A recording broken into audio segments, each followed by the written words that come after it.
Sois muchos los que habéis pedido que Roxana Kramer y un servidor mantengamos un debate en directo a propósito de la renta básica. Y mucho me temo que ese debate no va a suceder por unas razones que ha ofrecido Roxana Kramer y que son razones radicalmente falsas, como vamos a poder comprobar en este vídeo. Adelante.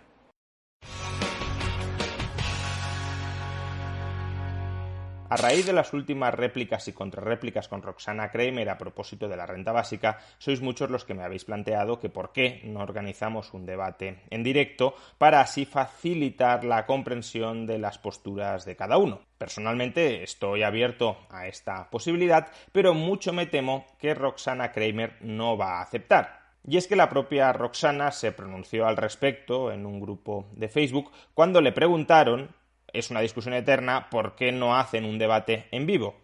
A lo que Roxana, atención, respondió: en vivo Rayo no te dejaría hablar. Mira cuando debatió sobre renta básica con otras 3 personas en televisión. El conductor le decía que no dejaba hablar a nadie. No es solo mi impresión. Además, este formato tiene muchas ventajas. Puedes centrarte en argumentos respaldados en evidencias, no en la mera retórica. La verdad es que esta acusación, a mi juicio absolutamente gratuita, de Roxana de que en los debates yo no dejo hablar a nadie, me resulta una acusación muy sorprendente. En general me tengo por una persona que tiende a ser bastante respetuosa en los debates, tanto al respetar a la persona con la que estoy debatiendo como al respetar sus turnos de palabra. Por supuesto, siempre puede haber momentos de mayor intensidad, con réplicas y contrarréplicas más cortas, pero en general, ya digo, tiendo a respetar escrupulosamente los turnos de palabra. Pero bueno, podría ser que a lo mejor en algún debate que no recuerdo me hubiese recalentado en exceso, hubiese perdido los modales y no hubiese dejado hablar a nadie y el presentador me hubiese tenido que llamar la atención en diversas ocasiones precisamente por estar pisando a todo el mundo.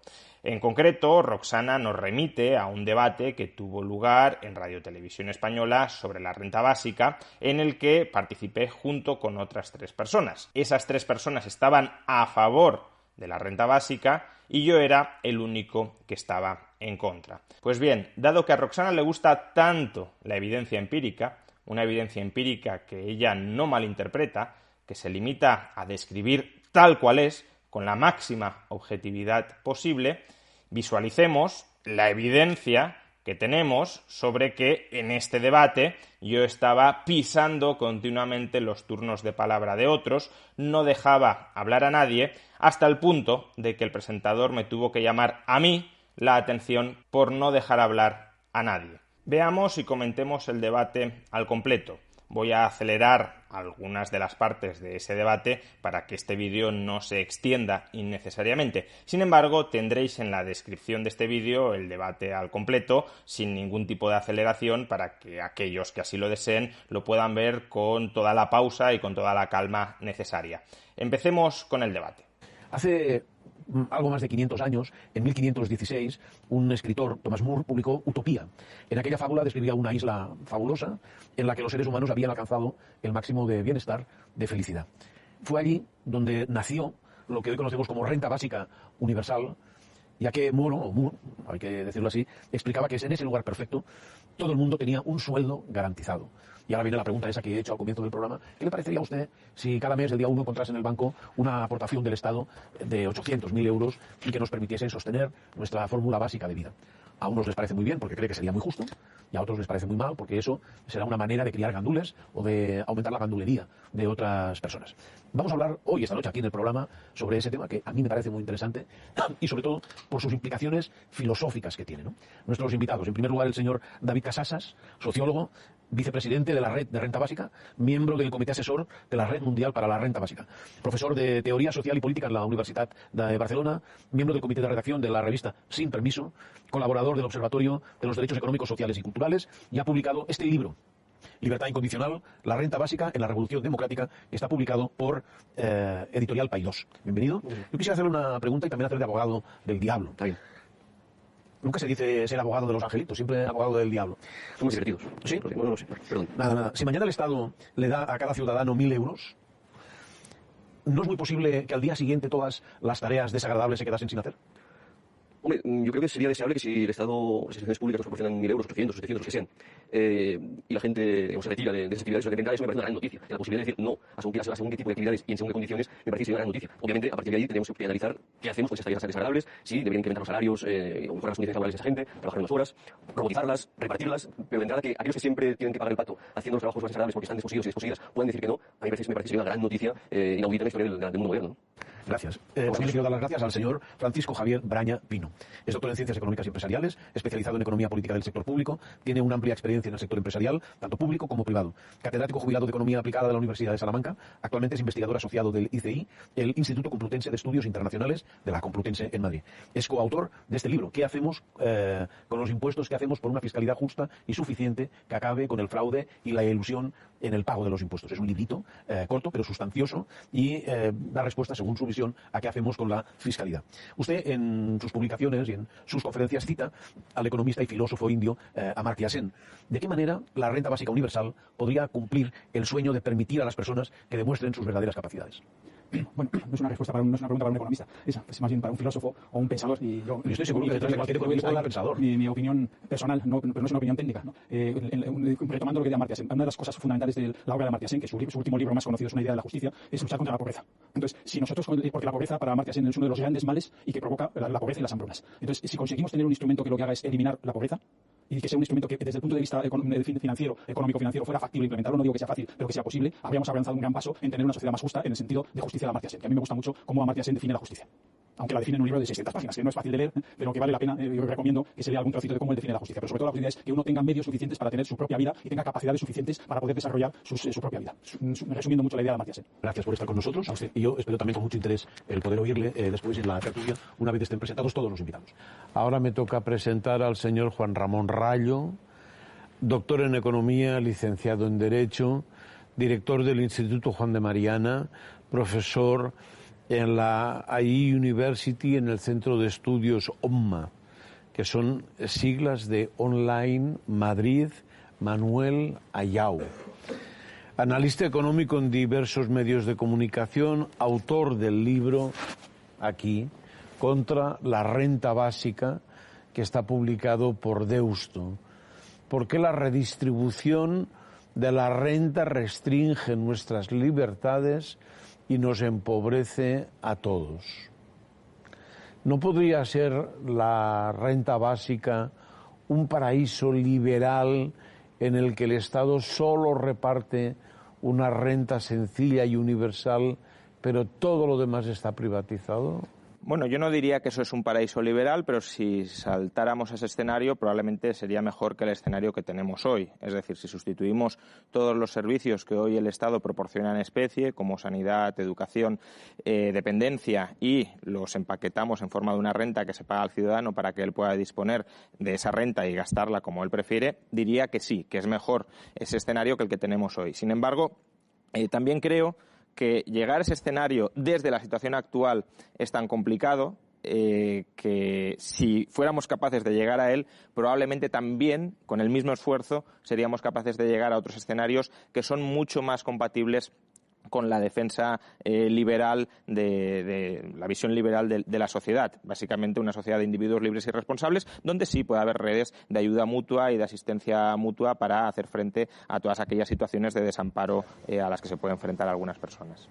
Eso lo discutimos después, si quieres, y yo voy a presentar también a nuestra invitada Carolina del Olmo, filósofa, directora de publicaciones en el Círculo de Bellas Artes de Madrid, autora de este libro de ensayo, que ha llegado a su 10ª edición, ¿Dónde está mi tribu? Maternidad y crianza en una sociedad individualista, que está editado por Clave Intelectual. La renta básica universal no podría suceder que con la renta básica universal las mujeres se tuvieran que quedar en casa o se quedasen en casa. Yo creo que la manera de plantear la pregunta es el kit de la cuestión. Si tuvieran que quedarse en casa, sería terrible, pero no tienen que quedarse en casa por el hecho de que haya una renta básica. Que puedan quedarse en casa, que puedan decidir quedarse en casa, es una cuestión que habría que estudiar con detenimiento. En mi opinión, tengo la impresión de que los avances del movimiento de liberación de la mujer son avances estables, avances reales. Las mujeres no tenemos particular interés en tener la cocina más limpia o en cocinar bizcochos más gloriosos, ni nada por el estilo. Entonces tengo la impresión de que pensar que solo el chantaje del salario nos va a hacer salir de casa es tenernos por tontas, ¿no? Yo creo que las mujeres tenemos muchas cosas que hacer fuera del ámbito privado y las seguiremos haciendo con renta básica y las haremos con más libertad para hacerlas, y algunas mujeres o en algunos periodos de la vida, quizás, probablemente de hecho, elijan retirarse temporalmente de cierto aspecto del mundo público para centrarse quizá en la crianza. Pero son retiradas temporales, son retiradas que no veo que tengan nada de malo, aunque es muy matizable el tema. Sin embargo, lo que hay que reconocer es que la mujer parte ahora de una posición de desventaja. ¿Cómo superaríamos primero esa situación de desventaja con relación a los hombres? La cuestión es que la renta básica no creo que sea la solución para todos los problemas y desde luego no va a ser la solución para las diferencias de género, para las desigualdades de género, mejor dicho, o para las injusticias de género. Nadie aspira a que la renta básica sirva para todo, ¿no? Como deberíamos. Entonces, ahora mismo lo que la mujer se encuentra para tener justicia de género, digamos, son varios obstáculos.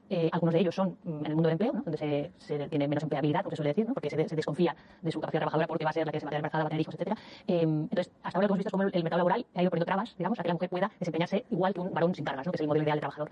¿Qué pasa con la renta básica? La renta básica pone un parche a esa situación, no la arregla, pero al menos pone un parche. Y todo lo otro que hay que hacer va por otro lado, en mi opinión, ¿no? Va por el lado de vamos a conseguir que cualquier ser humano pueda trabajar una cantidad de horas razonable que le permita cuidar de ancianos padres, de hijos, etcétera, ¿no? O sea, tomemos, por ejemplo, la madre soltera como modelo social en vez del varón sin cargas y articulemos el mundo de empleo a partir de ahí y así no hará falta. Muchas gracias. Antes del debate, como siempre, nuestro reportaje para conocer qué hay detrás del concepto de la renta básica universal y por qué en los últimos años se ha reavivado el debate sobre esta. Hemos hablado con el economista Federico Steinberg, investigador principal del Real Instituto Elcano y profesor de análisis económico de la Universidad Autónoma de Madrid. Vamos a verlo. El debate sobre la renta básica universal, un ingreso de dinero mensual que todos los ciudadanos recibirían a cambio de nada, trabaje o no, está ahora más vivo que nunca. Cada vez más economistas como Federico Steinberg se interesan sobre su posible utilidad. El aumento de la desigualdad y el cambio tecnológico, si van a más y van más rápido, van a hacer que el contrato social que lo conocemos, sobre todo en Europa continental, ya está saltando un poco por los aires, pero que salte todavía más por los aires y nos va a obligar a que este tema se discuta más. La globalización y la revolución tecnológica llevan ya años cambiando nuestra forma de trabajar. Cada día producimos más con menos personas y poco a poco se están perdiendo empleos en muchos sectores. Lo que nos vamos a encontrar seguramente en los próximos años es cada vez más gente que o bien no puede trabajar porque una máquina puede hacer lo que solía hacer mejor o porque una persona en China o en Bangladesh o en un país de salarios más bajos puede hacer lo que antes hacía él. La clase media parece desintegrarse y los informes sobre desigualdad coinciden en advertir que gran parte de la riqueza del mundo se concentra en las manos de unos pocos.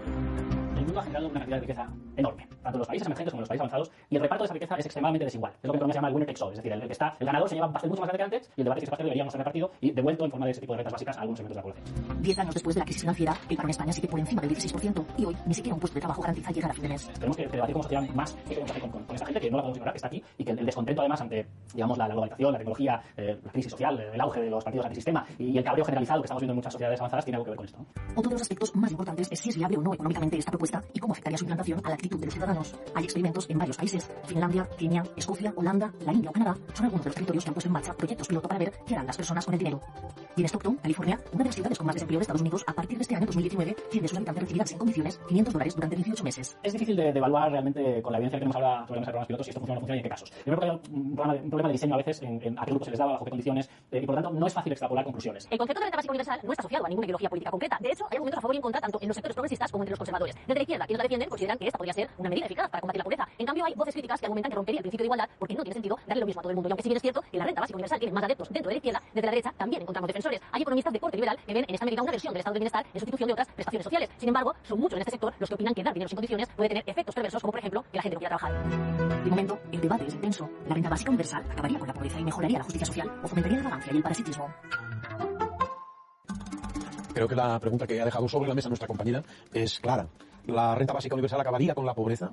¿Mejoraría la justicia social? ¿Fomentaría la vagancia y el parasitismo? Yo lo dejo también para que ustedes me den su opinión y discutan entre ustedes mismos para saber qué es lo que piensan y posiblemente buscar respuesta a los problemas que pudiesen surgir. ¿Quién quiere empezar? Bueno, sobre si fomentaría la vagancia y el parasitismo. Yo creo que la cuestión tampoco es atribuir a la gente un cierto interés en no hacer nada. La gente, desde luego, tiene interés en vivir sus vidas, en desarrollar sus propios proyectos, incluso en trabajar para los demás. La cuestión es que en sociedades complejas tenemos que coordinarnos muy exquisitamente con los demás. Es decir, no basta con que yo haga cualquier cosa. Tengo que hacer exactamente lo que quieren los otros en las mejores condiciones posibles. Al menos si yo quiero, de alguna manera, adquirir los productos que han producido otros. Es una relación recíproca. Yo produzco lo que tú quieres y tú produces lo que yo quiero.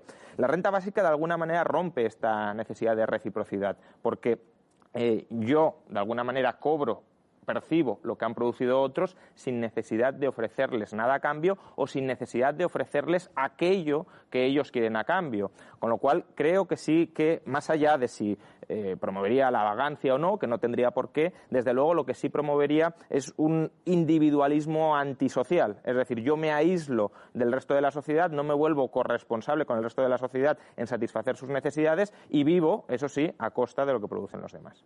Es que precisamente yo creo que el problema es que el principio de reciprocidad ya está roto, ¿no? Vivimos en una sociedad en el principio de reciprocidad no impera. O sea, hay un montón de gente que se deja la vida trabajando de sol a sol por una miseria y hay un montón de gente, parásitos si quieres, de alto nivel, importantes parásitos, que no aportan lo que deben o que se quedan con toda la parte del pastel, ¿no? Entonces me parece que en un entorno como este, en un suelo tan desigual, ¿no? Permitir... O sea, yo ahí matizaría un poco la cuestión. Hay parásitos en nuestra sociedad, muchísimos, a través especialmente de esferas políticas, son las famosas élites extractivas. De eso no hay duda. ¿Todo aquel que percibe una alta remuneración es un parásito? No necesariamente si está generando un alto valor. Pero justamente creo que si hay parásitos, la forma de combatir eso no es de alguna manera diciendo, bueno, pues vamos a extender esas redes parasitarias por todo el mundo. Habrá que enfocarnos en esas élites extractivas y tratar de derrocarlas, no de compensar ese extractivismo con otro extractivismo. Pues estamos... yo voy a la evidencia empírica, que es lo que a mí me gusta en estas cosas. Primero están los antropólogos, que demuestran, los antropólogos, el que más me gusta es Marvin Harris, lo que pasa es que es un antropólogo así un poco de izquierdas, a muchos no les gusta, pero los antropólogos demuestran que la reciprocidad ha existido siempre, que es la base fundamental del trabajo comunitario de la raza humana. Y dudo mucho que la renta básica, por lo tanto, fuera contra eso que está en nuestros genes. ¿En grupos de qué tamaño? ¿En grupos de qué tamaño? Históricamente. Sí, pero ¿en grupos de qué tamaño? Estamos hablando de grupos de 100 personas. En grupos pequeños y en grupos grandes, porque hay sociedades grandes y estructuradas en América Latina y sociedades pequeñas. Por ejemplo, en los mayas, que es una ciudad, por otra parte, no muy de poner como ejemplo, porque eran carnívoros, etcétera. Y además otras cosas. No avanzó muy bien. Pero en segundo lugar, pero no solo esa historia de los antropólogos, sino luego los estudios que hay sobre por qué la gente trabaja. Entonces, lo que está claro es que la gente hay que distinguir entre trabajar y tener un empleo. Yo creo que los que hablan de la vagancia, de esa expresión de felicidad ociosa, están hablando del trabajo remunerado, pero es que hay muchos otros trabajos que la gente podrá querer hacer y que son trabajos que son socialmente valorables. Es que estar atendiendo a mi madre en casa, y lo puedo hacer gratis, entre comillas, no es un trabajo como tal, no estoy empleado, pero es un trabajo socialmente deseable. Entonces, y viene en tercer lugar, el elemento es ¿cuánta gente quiere dejar de trabajar? Entonces la pregunta es ¿por qué hay gente que hace horas extraordinarias? ¿Por qué hay gente que trabaja muchas horas? ¿Por qué los súper ricos, los grandes directores financieros, hacen jornadas de 14 horas y están llenos de dinero por todas partes? Entonces, la inmensa mayoría de la gente necesita trabajar, no tener un empleo de trabajar, porque es algo que está en la especie humana. Entonces, creo que, bueno, pues a lo mejor habría algunos que se dedicaran a la vagancia, a ser ociosos, pero habría otros que con eso podrían decidir por sí mismos qué es lo que quieren hacer. Los estudios que hay sobre efectos en el mercado de trabajo en ningún caso justifican que se acuse a un mecanismo como la renta básica ni las rentas garantizadas de que la gente, por eso, se convierta en vaga. Por lo tanto, creo que es importante que pensemos qué significa ser vagos. Dejar de trabajar en Deliveroo significa ser vagos. Dejar de realizar trabajos de mierda, que es un término académico o publicístico de David Graeber, no sé a la tele. Es convertirte en una persona vaga. Yo creo que está muy ausente del debate, no de este en general, la cuestión de las relaciones de poder que permean el conjunto de la vida social, en la esfera del trabajo remunerado, en la esfera doméstica. Salir de relaciones de trabajo que son absolutamente alienantes para poder entrar individual o colectivamente en otras muchas esferas de trabajo remunerados o no remunerados que realmente tengan sentido para nuestras vidas, es algo que la especie humana y los humanos deseamos y los experimentos así lo demuestran. En ese sentido, más que un problema de vagancia, yo lo que diría es tenemos una cantidad ingente de talento desperdiciado en el mundo capitalista, porque el capitalismo nos desposee de recursos, como consecuencia de esto nos manda sí o sí al mercado de trabajo a aceptar lo que eso nos ofrece, porque nos ofrece, se impone, si es que se impone, porque paro del 25%, etcétera. Tú no puedes determinar en qué haces, en lugar de pasar las cosas de lo mismo. Por cuanto esa gente que se está agarrando al hierro ardiente del trabajo de mierda, está dejando por el camino unas cantidades de talentos monumentales que ellos y ellas se pierden en términos de autorización y que todos nos perdemos en términos de eficiencia colectiva, ¿no? Por lo tanto, entiendo que la renta básica y el empoderamiento con recursos incondicionales en general es un debate que viene a plantear la posibilidad de que todos y todas podamos realmente emprender caminos productivos propios, individualmente, colectivamente, de mil maneras, ¿no? Por lo tanto, yo no lo vería como un problema de vagancia, sino como, de verdad, como una forma de decir no a lo que llegue y como una palanca de activación de muchas formas de actividad que hoy están absolutamente sepultadas, están enterradas. Es que, de nuevo, actividad orientada hacia qué. Insisto, yo he empezado diciendo que no tiene por qué promover la vagancia o que creo que no es el tema fundamental.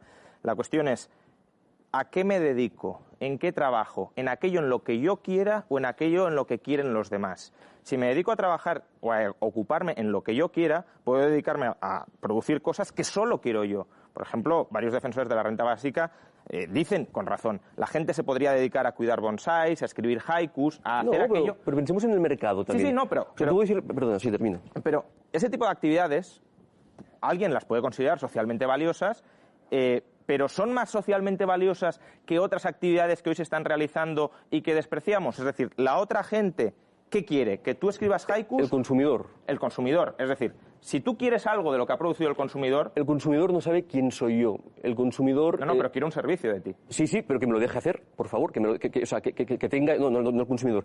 Que la sociedad, que el sistema me deje a mí tirar adelante el servicio. Si la gente quiere que tú escribas haikus, te pones a escribir haikus y triunfarás escribiendo haikus y podrás vivir escribiendo haikus. Si la gente no valora los haikus... Es que hay gente que compra haikus. Sí, totalmente. Por eso que ya se puede, ya se puede. Pensar que el mercado laboral asigna correctamente las necesidades, pues claro... ¿Por qué no? Es decir, el 10% de la población puede vivir escribiendo haikus. No, porque la gente, antes de tantos haikus, quiere otras cosas. Los haikus molan un huevo, pero... Bien, pues si te gustan, cómpralos y de esa manera permitirás que haya personas que vivan escribiendo haikus. La cuestión es, si el 10% de la gente quiere vivir escribiendo haikus y el 90% no quiere esos haikus, ¿qué hacemos con ellos? ¿Los mantenemos para que puedan escribir haikus y no produzcan bienes que el otro 90% valora o no?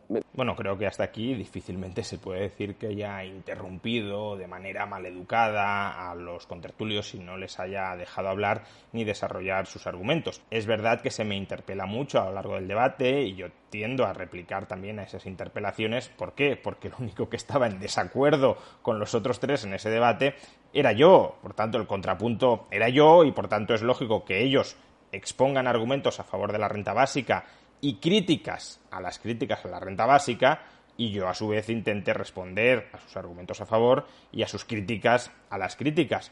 Pero vamos, que de momento creo que lo estamos entendiendo todo perfectamente bien. De hecho, hasta aquí el debate se ha desarrollado por unos cauces argumentales similares a la discusión que ya mantuvimos con Roxana. Si la renta básica reduce la oferta de trabajo, si la renta básica no reduce la oferta de trabajo, pero sí cambia los términos de la especialización y de la cooperación productiva dentro de la sociedad, etcétera.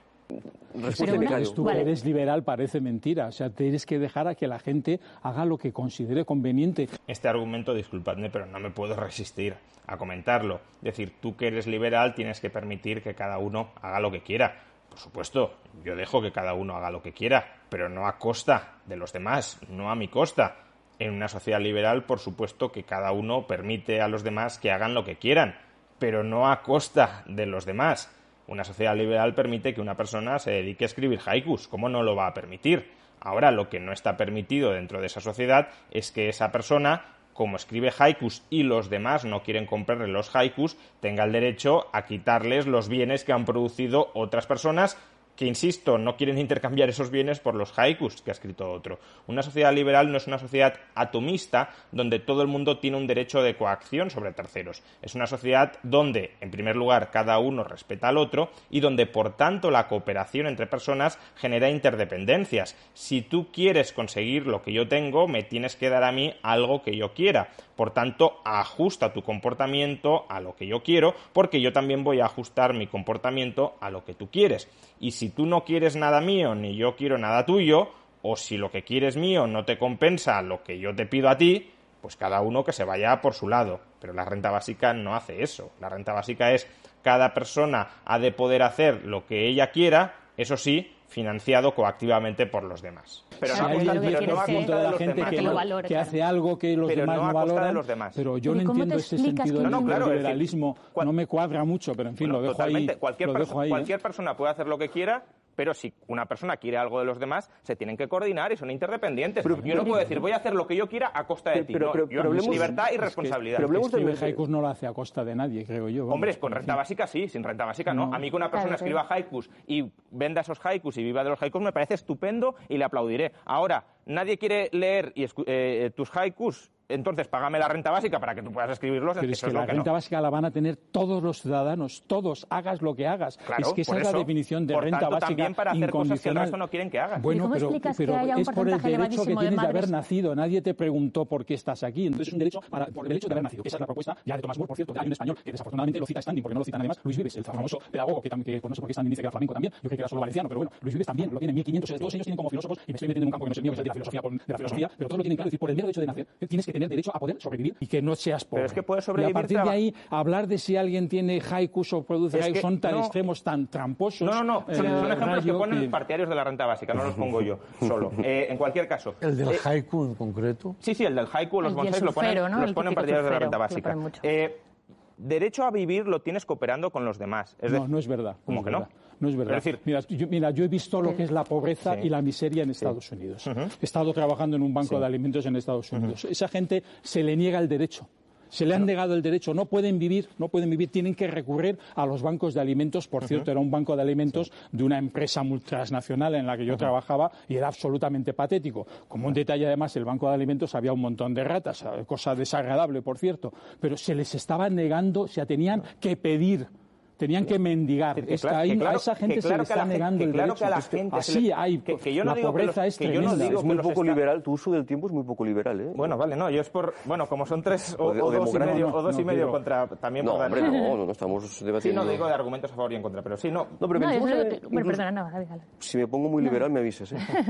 Que en mi caso es una mala señal esto. Aquí es verdad que el otro economista y yo nos estábamos enfrascando en una discusión, pero nos estábamos enfrascando los dos, porque él exponía una crítica a mis argumentos y yo le replicaba, y otro contertulio pide su turno, a mi juicio con un argumento pobre, porque decir que el uso de los tiempos no es muy liberal cuando eso no tiene nada que ver con el liberalismo, pues bueno, es un chascarrillo que no está de más, pero fijémonos que una vez pide el tiempo, pues yo rápidamente se lo cedo, porque es verdad que nos estábamos enfrascando especialmente en ese punto, pero a un punto que no estaba aclarado, y cuando yo he intentado hilar un argumento, el otro economista también me ha interrumpido, yéndose por los cerros de Úbeda sobre si él trabajó en una multinacional en Estados Unidos con banco de alimentos, etcétera. En cualquier caso, son circunstancias habituales que suceden en los debates, en las tertulias, y que es relativamente sencillo reconducir, y que sucederá alguna vez más en este debate, pero insisto, no existe ningún tipo de ánimo por pisotear a los demás, por no dejar hablar a los demás,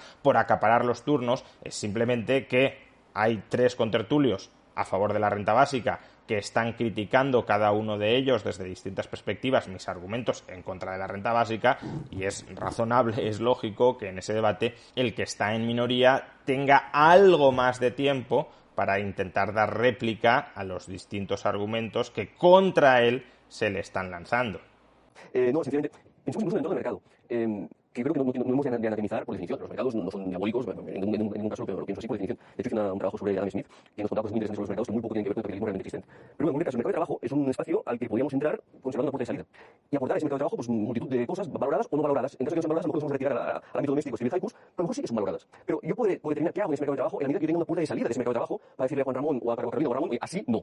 Yo este tipo de condiciones no las aguanto. Esto a mí me da un poder de negociación que me permite externalizar multitud de tareas que van por fuera o por dentro de los mercados, y entonces ahí encuentran pues, un consumidor que las valora. Pero es que el consumidor es el señor consumidor fe español de aquí, es muy posible que no sepa qué puedo ofrecer a la sociedad, porque yo estoy literalmente, directamente agarrado al delivery de turno. Por lo que me den tiempo para respirar y una caña para tomar conjuntamente, porque a lo mejor montamos los 5 una cooperativa, una SA, y a partir de ahí sí podemos mostrar algún tipo de productos, materiales que también en el mercado, pero mercados con puerta de salida, mercados controlados por parte de todos, pueden valorar, ¿no? Y yo creo que está la trampa, no se puede enviar sí o sí a los mercados y hacer de los mercados instituciones carcelarias. No lo son. Es decir, no hay gente que crea empresas. No hay gente que desde cero crea empresas con deuda, con ahorro, cooperativas prácticamente que empiezan descapitalizadas. Sí, es decir, lo que no debería suceder es que ese tipo de actividades las tengamos que subvencionar entre todos como si fuéramos accionistas forzosos. Yo puedo aportar mi ahorro a aquellos proyectos en los que creo o en los que valoro, ya no como consumidor, sino como inversor. Pero decir, no, entre todos tenemos que financiar casi cualquier proyecto que empiece. ¿Por qué? Porque hemos de socializar de esa manera tan extrema los riesgos. ¿Y quiénes somos todos? ¿Somos todos los españoles o todo el mundo? Es decir, nosotros tenemos que estar pagando renta básica a otros españoles o a cualquier habitante del mundo. José Ramón, tú nivelar el campo de juego no te parece una buena idea. Entonces, nivelar el campo de juego. Nivelar el campo de juego, básica, una de las cosas que hace es igualdad nivelar jurídica. El campo de juego. No, lo que hace es instituir... Sin libertad material no hay libertad.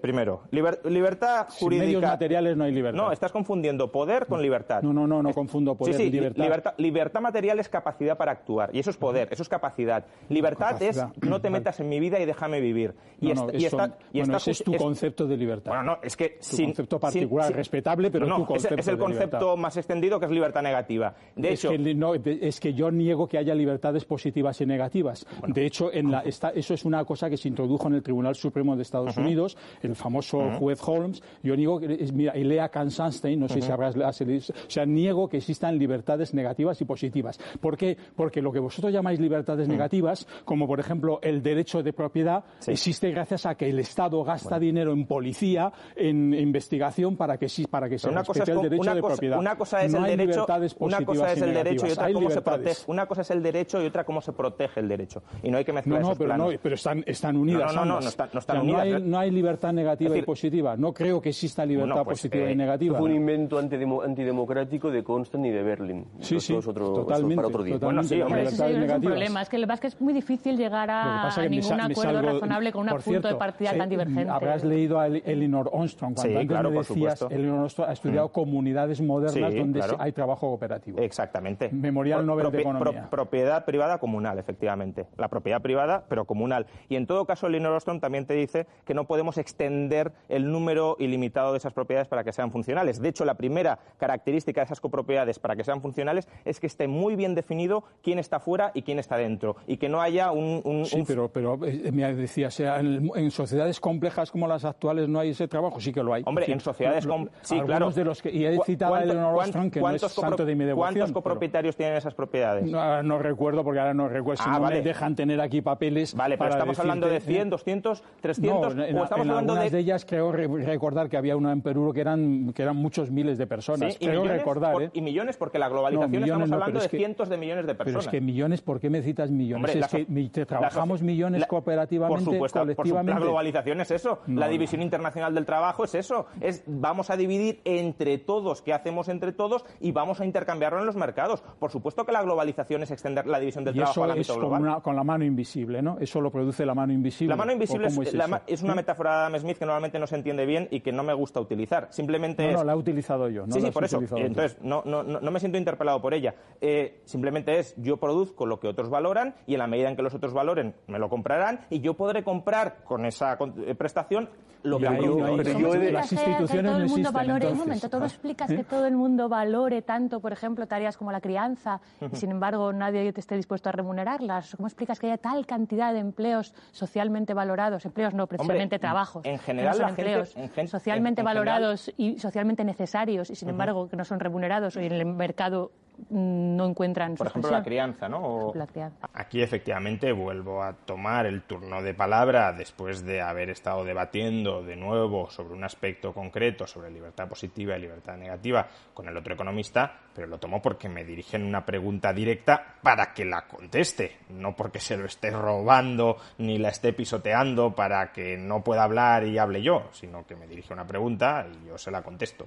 Yo creo que en general la gente valora su crianza. Y por eso la gente está dispuesta a asumir costes muy grandes, mujeres u hombres, sobre todo históricamente más mujeres que hombres, y eso es algo que culturalmente creo que habría que cambiar, pero la gente está dispuesta a asumir un coste muy grande para criar a sus hijos. Que esté dispuesto a asumir un coste muy grande para criar a los hijos de otros, ya no lo veo tan claro que eso socialmente... Yo creo que una cosa es que se da cuenta de que hace falta recambio generacional. Una cosa es que lo digan, y que digan, me gustaría que en esa sociedad hubiese una demografía más positiva. Otra es, ¿cuánto estás dispuesto a aportar tú? Y no necesariamente en términos monetarios, puede ser en términos de, oye, vas a cuidar a los hijos del vecino para que... ¿Cuánto estás dispuesto a aportar tú de tu vida para que ese objetivo se realice? Y ahí creo que, si nos remitimos a los hechos, bastante poca gente hace honor con sus hechos a las palabras de me gustaría que haya más demografía. Bueno, porque hace falta una institucionalización. Evidentemente, en términos privados de caridad nadie va... Se puede institucionalizar a escala comunitaria, por ejemplo, y no se hace. No, pero que en una sociedad compleja, como tú has dicho, hace falta una institucionalización correcta y el mercado no es. Es que el elemento fundamental es que existen las instituciones y el mercado es una institución más. Y dejamos de lado las instituciones como son el Estado, las comunidades y luego lo que va asociado a esas instituciones que es el derecho, el derecho de propiedad. Entonces, la globalización existe porque hay instituciones que han dejado de hacer o hay instituciones que hacen. Cosa que, por ejemplo, para los liberales es curioso como el nombre de debate, ¿no? Es decir, las instituciones no entran en el debate. Esto es llamativo. Yo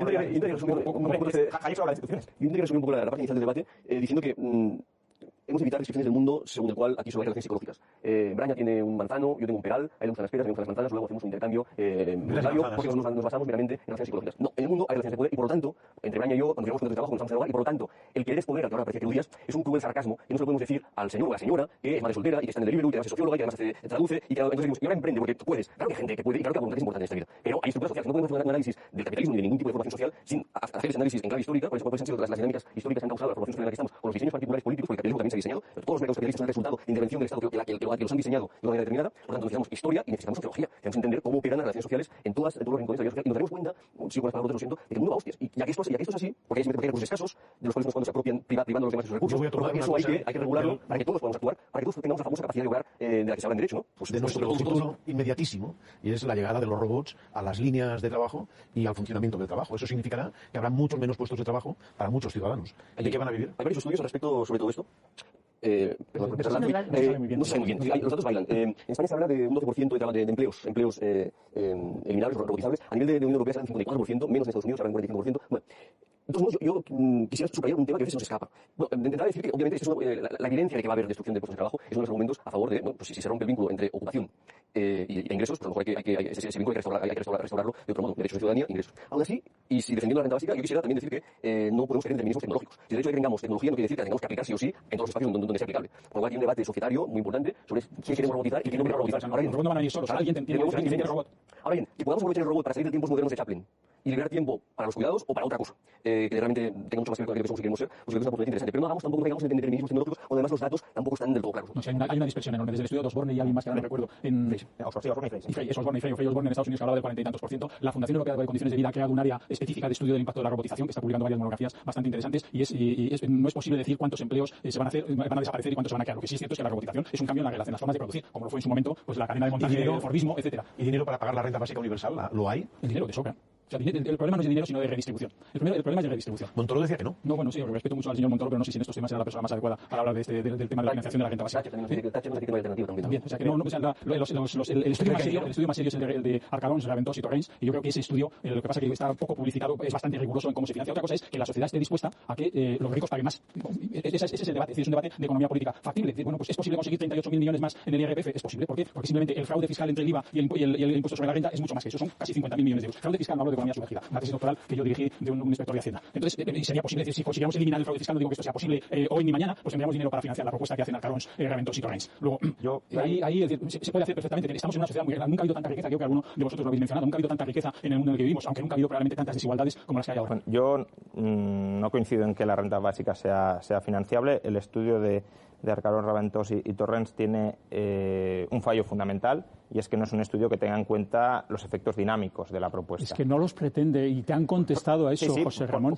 No los pretende, claro, no pretende hacer estudios dinámicos, no tiene en cuenta la elasticidad. Es como decir, no pretendo saber los efectos que va a tener esto, pero es que no es posible hacer estudios de comportamiento dinámico en economía. Perdona, pero no es posible. No puedes conocer la elasticidad de la base imponible. Es que la elasticidad de la base imponible es un invento en particular, y además se debe decir... O sea, no reacciona la gente. Sí, la gente reacciona, vale, pero medirlo es dificilísimo. Bueno, pero entonces, ¿el argumento cuál es? Como no los podemos medir, no lo midamos, pero vamos a decir que es perfectamente financiable. Es lícito hacerlo, porque igual que ellos mismos tampoco tienen en cuenta, y existen estudios, en este caso, igual que hay divergencias sobre cuál es la elasticidad de la renta imponible o de la renta gravable, sobre los efectos que tiene sobre la salud y sobre la educación. Lo poco que hay sobre el experimento que se hizo en Ontario, en Canadá, demuestra que mejora mucho la salud de las personas, la salud, y por lo tanto eso produce más. Y eso el estudio no lo tiene en cuenta, porque es un estudio estático. Además, lo que pierdes de base imponible por la parte que se retira, lo aportas por la parte que emprende, por ejemplo. A tu crítica hay una respuesta muy clara.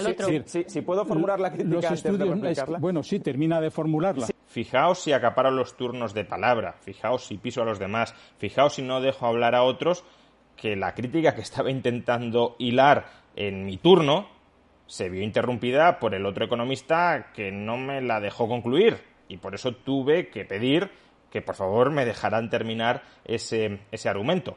Ahora, ¿eso significa que yo me victimice diciendo que no me dejan hablar, que me pisotean? No, son cosas más o menos normales que ocurren en los debates. Un debate es un punto de encuentro donde se intercambian pareceres, y al intercambiar pareceres, pues a veces tú pisas un poquito a otros te pisan a ti, pero pides turno y, como vemos aquí, se reconduce la situación sin ningún tipo de problema, sin ningún tipo de dificultad. Sí, no, básicamente que no tiene en cuenta los efectos dinámicos del modelo, es decir, no solo es aflorar 38.000 millones más, es incrementar el tipo medio sobre las rentas altas hasta el 50%. Actualmente está en el 32%, es decir, si incrementamos el tipo... Es el 46%, pero bueno, da igual. No, ese es el marginal, no el medio.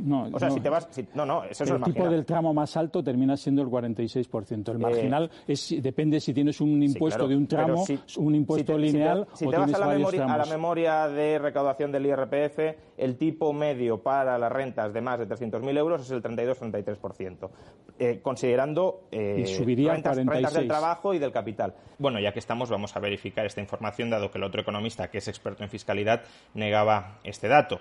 La última estadística disponible que tenemos desagregada a este respecto es del año 2017 y, como vemos en este cuadro, el tipo medio, no el tipo marginal, el tipo medio para las rentas ya no de más de 300.000, como dije en el debate, sino de más de 100.000, es del 30, 31, 32, 33 hasta 34%. A partir de 600.000, por la influencia de las rentas del capital, ya vuelve a caer al 32%. En todo caso, en este debate estábamos hablando de pasar de este 30, 31, 32, 33 al 49% de tipo medio. Subiría hasta el 49%, es decir, es un aumento de en torno al 60% del tipo medio. Pensar que la gente no va a reaccionar en forma de menor carga de trabajo, en forma de menor generación de valor en el mercado laboral, cuando te están incrementando los tipos medios un 60%, creo que... Bueno, pues no me dejan tener papeles aquí, pero me gustaría, y porque me gusta ser riguroso, hay 3 trabajos que han tratado ese tema utilizando la elasticidad de la renta imponible. Uno es el de Manuel Sáez, otro de Manuel, más reciente, de hace un año, de Manuel Sáez con Stokova y no me acuerdo qué otro autor, y luego está un estudio de unos alemanes que utilizan la elasticidad de la renta agravable, porque uno de los primeros que empezó a estudiar esto es Manuel Sáez. ¿Sabes cuál es el tipo que dicen que el tipo máximo que se podría tener en el impuesto sobre la renta? El 68%. Aquí el otro economista se estaba yendo por los cerros de Úbeda, porque estaba confundiendo dos debates distintos. Uno es cuál es la elasticidad de la base imponible con respecto al tipo impositivo, es decir, si incrementamos el tipo impositivo medio, cuánto va a variar la base imponible y, por tanto, cuánto va a variar la recaudación. Y, por otro, cuál es el tipo impositivo óptimo dentro de una sociedad.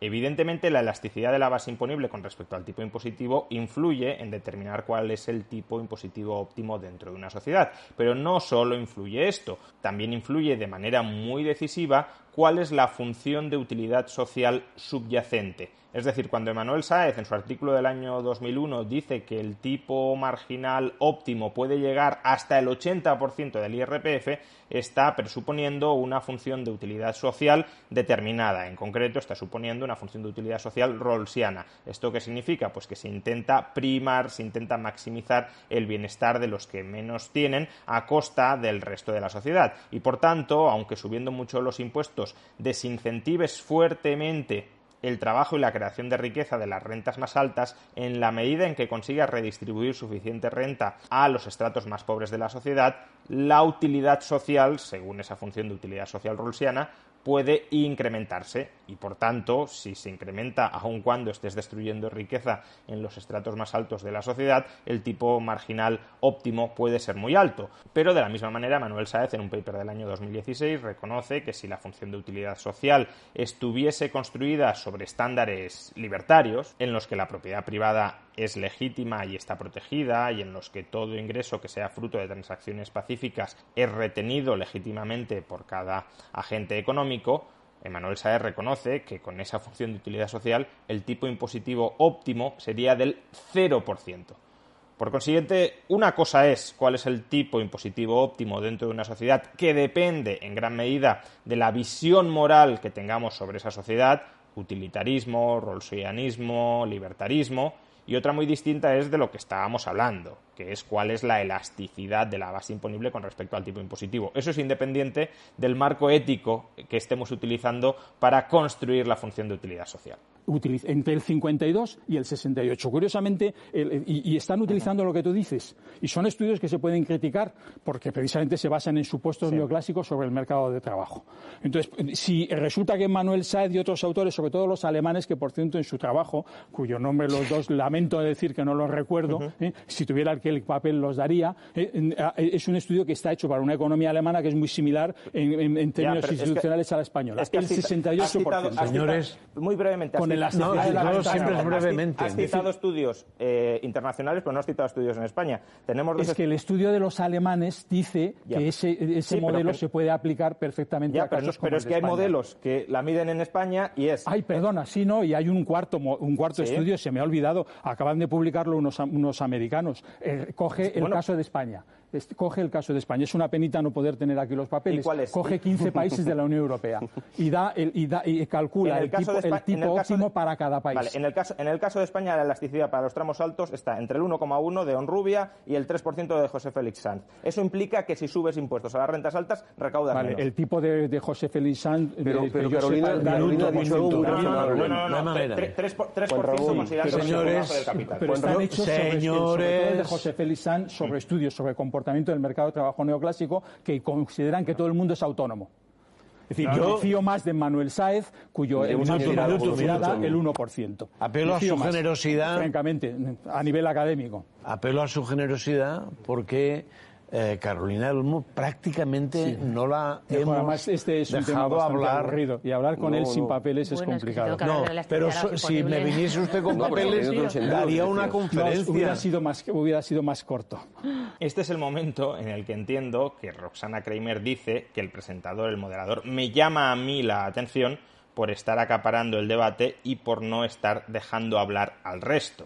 En realidad, y como mucho, nos llamaría la atención al otro economista y a mí por estar centrando el debate sobre un aspecto muy técnico. Pero fijémonos que quien tiene la mayor cantidad de tiempo de intervención en este momento en el que el presentador interrumpe es el otro economista. Al que le está cortando en última instancia, yo ya había dejado de hablar, es al otro economista. Y que tampoco pasa nada, quiero decir, estos son circunstancias normales en los debates, pues que sacas un punto, otro responde, tú vuelves a replicar, el otro duplica. Justamente para esto se necesita un moderador, para que no se centre el debate únicamente en un tema, para que 2 o 3 personas no acaparen el debate, por si hay otra persona que tiende a intervenir menos, pues darle más juego. Para eso está el moderador, y es lógico que el moderador desempeñe algún papel alguna vez. Si no fuera necesario que el moderador interviniera jamás, no necesitaríamos moderador. Pero vamos, que nuevamente basta con que el moderador diga dejemos ya este tema, démosle paso a la otra tertuliana y ya está, no hay más, no hay mayor problema. ¿A qué viene que Roxana Kramer diga que yo no dejo hablar a nadie en los debates, que estoy pisando continuamente a todo el mundo, que el moderador me tuvo que llamar a mí la atención porque no estaba dejando hablar a nadie? Es que es mentira, es que es pura manipulación, es que es un ejemplo más de cómo Roxana apela a la evidencia, en este caso a la evidencia de este debate, que podría ser, por cierto, evidencia anecdótica, pero en todo caso a la evidencia de este debate, y se inventa la evidencia, retuerce la evidencia, manipula la evidencia. No, permíteme ni muchísimo menos. Lo que decía es que igual que no tiene en cuenta la cosa dinámica de que lo que puedes perder es imponible porque la gente ocurre menos en vista de que le van a tasar más, que es bastante dudoso por lo que yo tengo entendido. Hasta un cierto punto tampoco te están teniendo en cuenta lo que la gente emprendería, el tipo de negocios que se podrían empezar con la renta básica, el tipo de repartos diferentes que van a tener y qué tipo de empleos se van a generar. Ni tampoco lo que dejarían de trabajar o que se dedicarían a trabajar en actividades no monetizables entre los receptores netos de la renta básica. Y tampoco lo que habría que subir los salarios para que, por ejemplo, alguien tuviera ganas de dejar a su propio hijo y ir a cuidar al mío. Al final, si subes salarios y subes precios, te puedes terminar absorbiendo la renta básica vía subidas de Puede precios. ser. Es decir, la cuestión es, ¿hay una subida real de la renta tras el pago de la renta básica? Yo creo que la cuestión no? es que entrar al modelo de Reventados Arcanos y tal, en un debate además de tele, yo creo que lo veo un poco absurdo. Pero si no entramos, dar el resultado como si fuera fiable. Porque por ejemplo, hay otros modelos que no aspiran a financiarlo con el IRPF, que hay muchas maneras de financiar la renta básica. Pues otros modelos, pero no de ese que es estático y por tanto no tiene en cuenta la realidad. Creo que es interesante.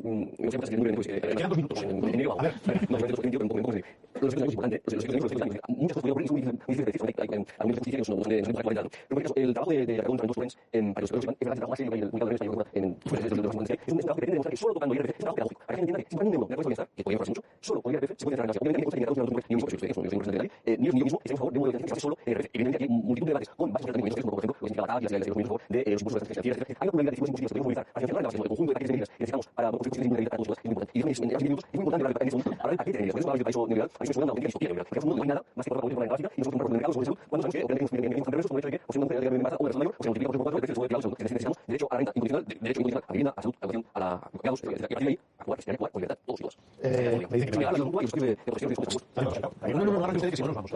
me he quedado con una cosa que usted ha dicho antes y vamos a hacer un programa la próxima temporada que empieza sobre relaciones de poder. Muchas veces hablamos de ellas, pero no hablamos de ellas o no hablamos de ellas. Los libros de hoy, David Casasas, Libertad Incondicional, está en Paidós.